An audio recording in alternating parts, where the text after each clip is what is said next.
I'm taking over the radio. Wale, quick one. Yeah, today be special. Actually, not today, but the whole of this week or this month is a special month for us, especially we being Ghanaians, as we celebrate Ghana independence, right?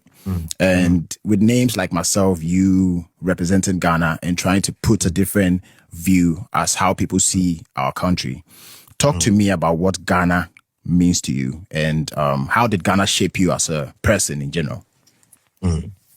Well, I would say the whole, me being a Ghanaian, of, being a patriotic citizen and how things, they move for me here in Ghana be, one of the greatest gifts I think I've ever gotten in my life, because I always tell myself, if I was, in any other part of the world, well, it is God that programs everything. So it's going to look like maybe if I did Japan, then maybe I did speak Japanese language. But, with the situations that we find ourselves in Ghana and how the economy has been and, how the system has been, but still we've been able to hold the fort.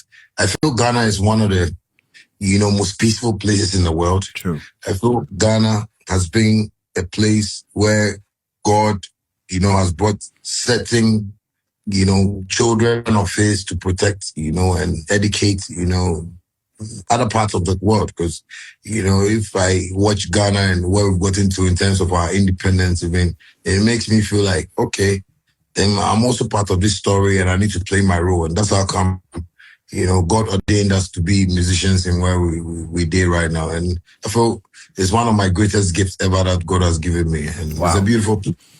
Wow. Yeah. Wow. That's a beautiful story. I think you have done amazing for us. Let me speak not just as Sarkodie, but as a Ghanaian, that we thank you for what you have done for this country, making us concentrate on what we have as Ghanaians, not looking outside for any recognition or decision making, but looking within us just because we have somebody as strong as you, very patriotic, as you said in the beginning, and holding the flag up high. So, me Ghana phone your name to say thank you to Shatta Wale.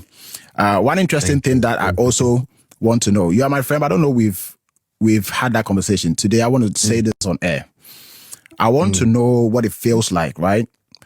To that era, I want you to tell me what that was, whether taking a time off, going underground, or taking a break for over 10 years, right? Or is it 10 years? Yeah, 10 years. And then coming back to continue this music thing and be like 1,000 times what you were. Because it's rare that people know you already and then you can come back and still people will like you. I can't even compare your story to anybody that I know.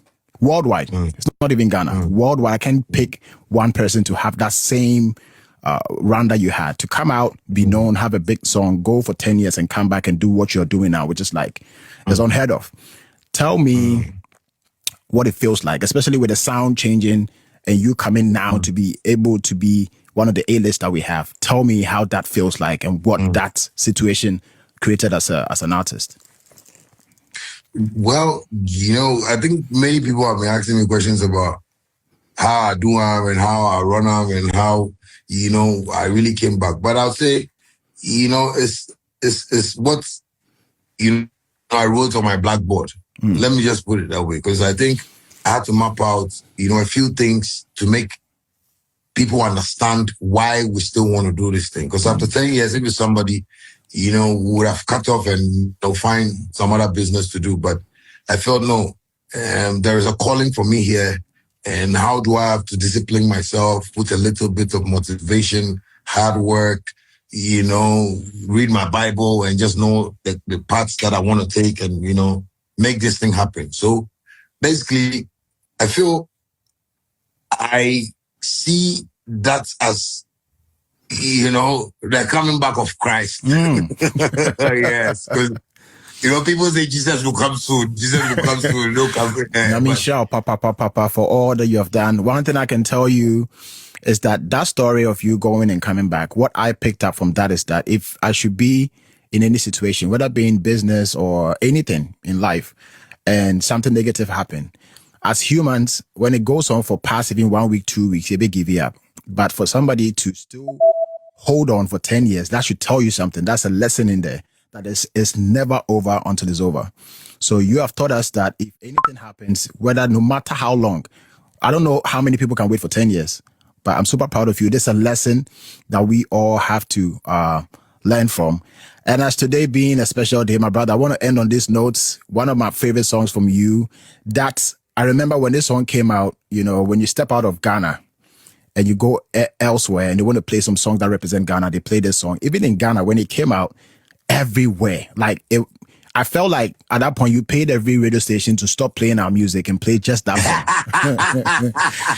And I'm celebrating Ghana independence today, so it's only right that I play this song for my audience.